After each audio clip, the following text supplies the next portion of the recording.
The afternoon sun draped itself across the California sky like a soft blanket, warming everything it touched, lawns freshly trimmed, sidewalks swept clean, and the air buzzing with the subtle clink of wine glasses and laughter drifting from patios.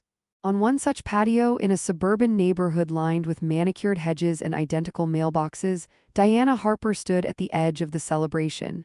Not a guest, not quite the host, just there, as always. Inside the kitchen, the scent of her mother's shortbread recipe filled the air. Diana removed the tray from the oven with practiced care, each cookie perfectly browned at the edges, sugar crystals catching the light. She arranged them on a platter, wiped her hands on her apron, and carried them out toward the gathering where her daughter, Mia Bennett, held court, laughing loudly, her voice pitched just above everyone else's. Mia wore confidence like a designer blazer. She commanded attention, her blonde bob swaying with each animated gesture. Beside her, Adam, her husband, stood quieter, drink in hand, nodding at intervals. Their friends, a mix of legal colleagues, neighborhood moms, and Adam's golf buddies, formed a loose circle around Mia like planets orbiting a sun. Diana stepped outside, offering the cookies with a soft smile. "Cookies, everyone," she said gently. Some reached for one politely. A woman murmured a compliment. That was when Mia spoke. "Oh, she just kind of stays here," she said, gesturing toward Diana with a casual wave, like referencing a houseplant. The group chuckled nervously. Diana stood still, tray in hand, the laughter landing on her like a slap, not cruel, not intentional, but cutting all the same. Eric, polite, predictable Eric, looked away. No one said anything. No one corrected her, no one asked her to stop. She turned, went back inside, placed the tray on the counter, and spent the rest of the evening cleaning. Glasses disappeared into the dishwasher, plates scraped, counters wiped until they gleamed. No one thanked her, no one noticed. When the last guest had gone and Mia's heels clicked up the stairs, Adam passed behind her in the kitchen. "Thanks, Diana," he mumbled, almost as if by accident. Not mom, not even mother-in-law, just Diana. 3 days later it happened. A glass fell, an accident. It shattered on the tile floor, a loud, echoing crash. Diana bent down to gather the shards, muttering to herself. She didn't hear Mia walk in. "What did you do now?" Mia barked. "I'm so sorry," Diana began, but Mia held up her hand. "You should know your place," she snapped. "Don't think you have a right to be here." Diana looked up, pieces of glass still in her hands. "You think just because you're old you're entitled?" Mia's voice rose. "Because you clean up crumbs and keep quiet." "I didn't mean.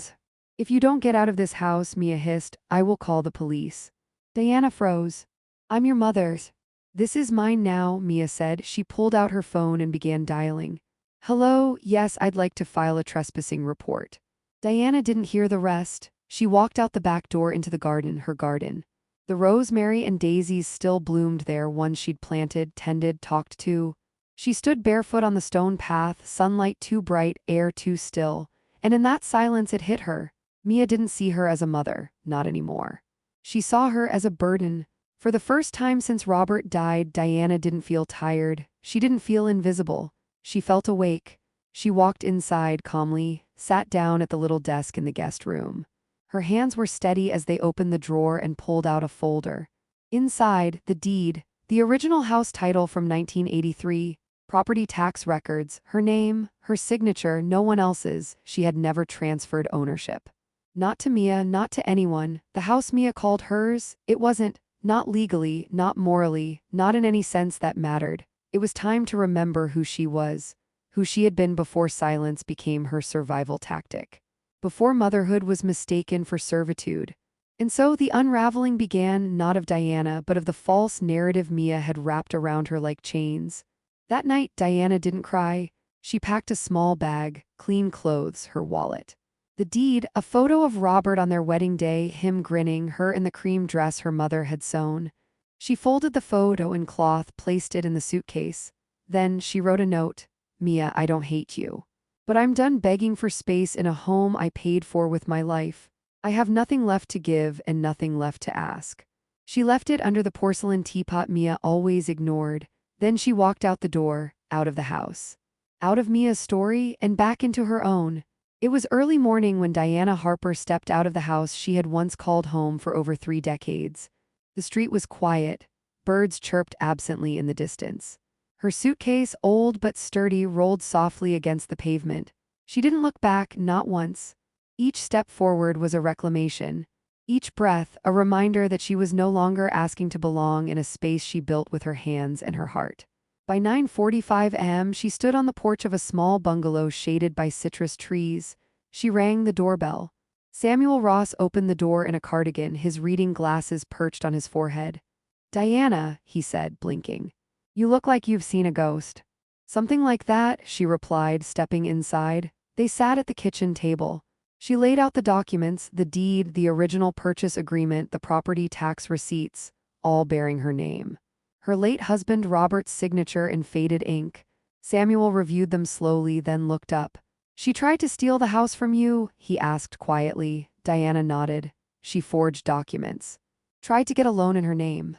Samuel leaned back, exhaled sharply. "It's yours, Diana, legally, undeniably. You're not only within your rights to evict her, you'd be justified." "I don't want to evict her," Diana said. "You don't," he raised a brow. "I want to sell it immediately." Samuel paused. "You sure?" "I'm not getting any younger," she replied, "but I'm not getting any softer either." By noon she had a plan. Samuel would handle the legal protections, and she had a realtor in mind. Claire Nguyen was in her early 30s, sharp-eyed, energetic, and warm. Diana remembered her from years ago, a quiet girl who used to sit in the library corner after school, reading silently while her mother shelved books. Claire now ran a small real estate agency just a few blocks from Samuel's office. Diana walked in and introduced herself. "I need to sell a house," she said, "but I don't want open houses or public tour. Just show it privately to serious buyers. I want it clean, fast, and final." Claire blinked but nodded. "Understood, we can move quickly, you still have the title." Diana pulled the deed from her bag and placed it on the desk. "Since 1983. Claire's eyes widened slightly. "Then let's get started." That evening they met outside the house. Diana didn't go in. She waited in the car while Claire walked the perimeter, took notes, snapped photos. When Claire returned, clipboard in hand, she held out a pen. "You need to authorize the listing," she said. Diana's hand didn't shake. Her signature flowed across the paper like ink sliding into memory. It was the quietest rebellion she had ever made and the loudest message she had ever sent. She didn't return to the guest room. She checked into a modest motel near downtown, paid in cash. The bed was firm, the air smelled like bleach and jasmine, and the curtains were thin. She sat there that night, the hum of the air conditioner like white noise to her thoughts. Her phone buzzed, once, then again, Mia. Diana turned the screen over without answering. The next morning, Claire's listing went live at 8:14 am. The property, a 3-bedroom Victorian with mature landscaping, updated kitchen, quiet neighborhood. The description made no mention of current occupants. By 10 o'clock am, Claire's phone was vibrating nonstop. By noon, 3 buyers had scheduled virtual tour. By 4 o'clock p.m., there were 3 offers. One from a tech executive looking for a retreat, one from 2 sisters planning to renovate and flip, and one from a divorced woman named Diane Westfield, all cash, no contingencies. Diana picked Diane. Not for the money, though the offer was strong, but because Claire said she spoke with a tired but kind voice. The kind Diana once had. By sunset, the contract was signed. The house no longer belonged to her, and more importantly, no longer belonged to Mia. Diana stood at the window of her motel room as orange light spilled across the city skyline. Her phone buzzed again. Then again. 7 missed calls, no voicemail, no text, just attempts to regain control. She silenced the phone and set it face down. She had said everything she needed to say. The next morning at precisely 8:30 am, a courier arrived at the door of the house Mia had claimed as her own. He handed over a certified envelope addressed to Mia Bennett. Inside, a legal notice, title transfer, new ownership by Diane Westfield. 7 days to vacate or face legal eviction. The sender name, Diana Harper.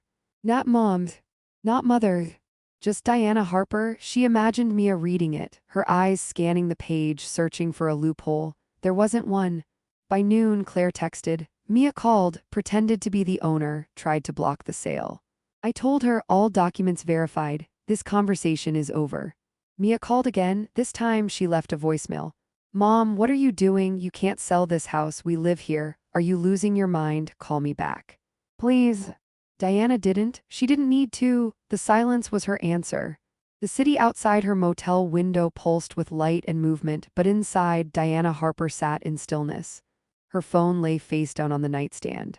It had rung 24 times that day. 24 times Mia tried to reach the woman she once called Mom. Not once did she say, "I'm sorry."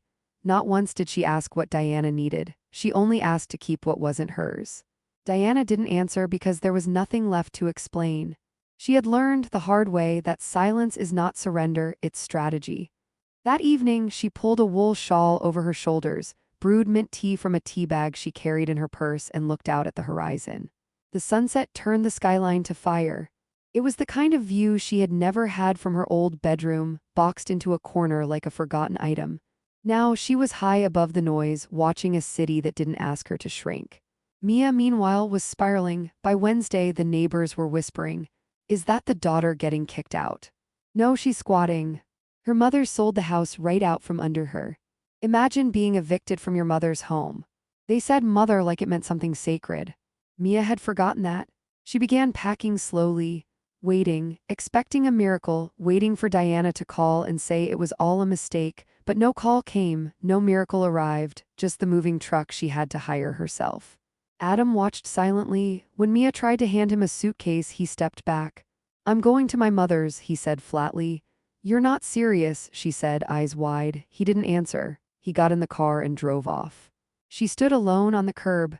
2 designer suitcases, 1 overdrawn ego, and a phone that would not stop ringing, except it was no longer Diana's number she called. It was Claire's. It was Samuel's office. It was every contact she could find, trying to untangle a web she had spun around herself. Diana moved into a small apartment, 24th floor, 1 bedroom, open balcony.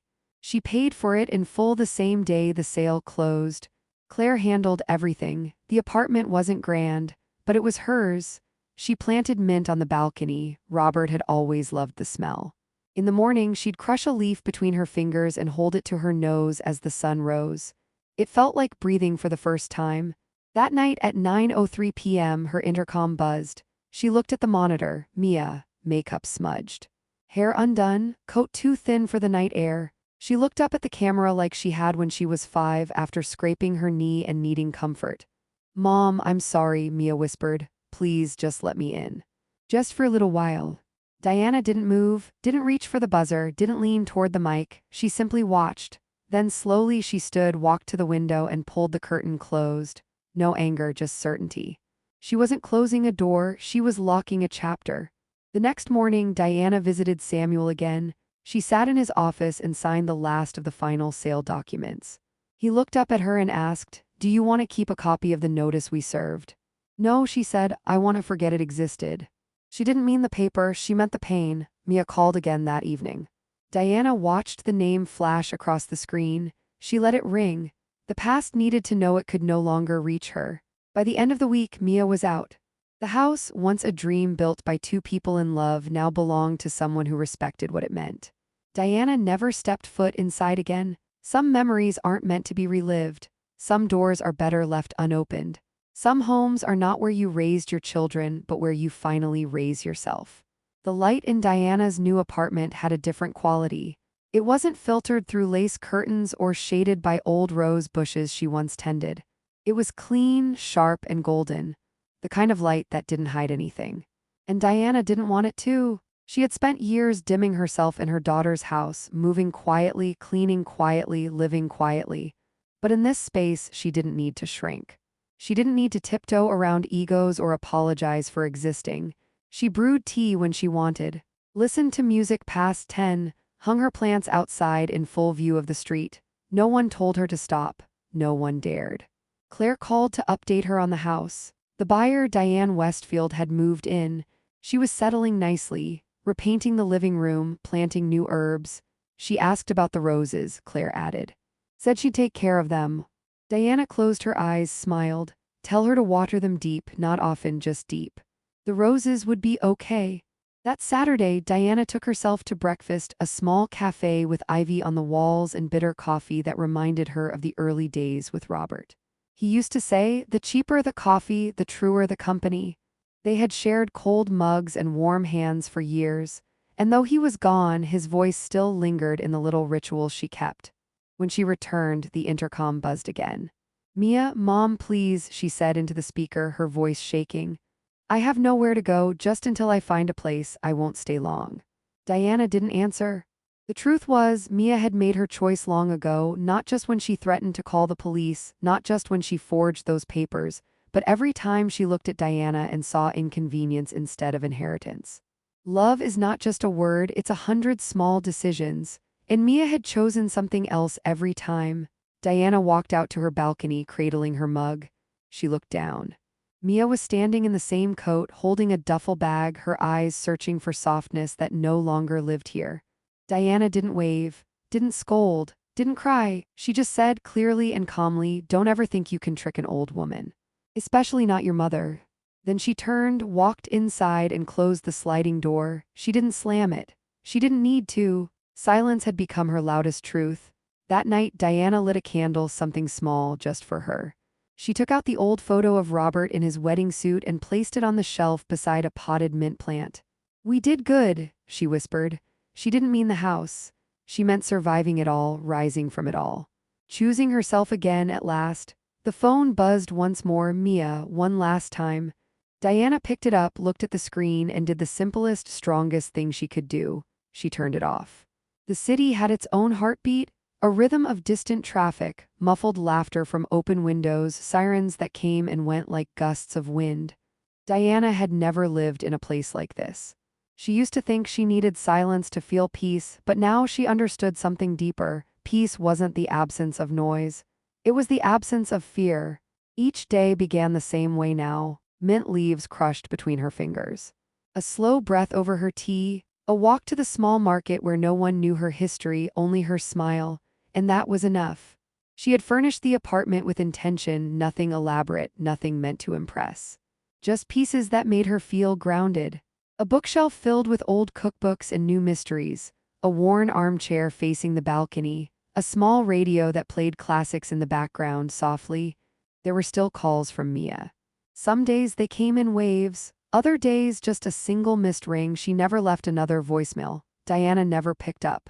Mia wasn't reaching out for connection, she was reaching for control, and Diana had let go of that game.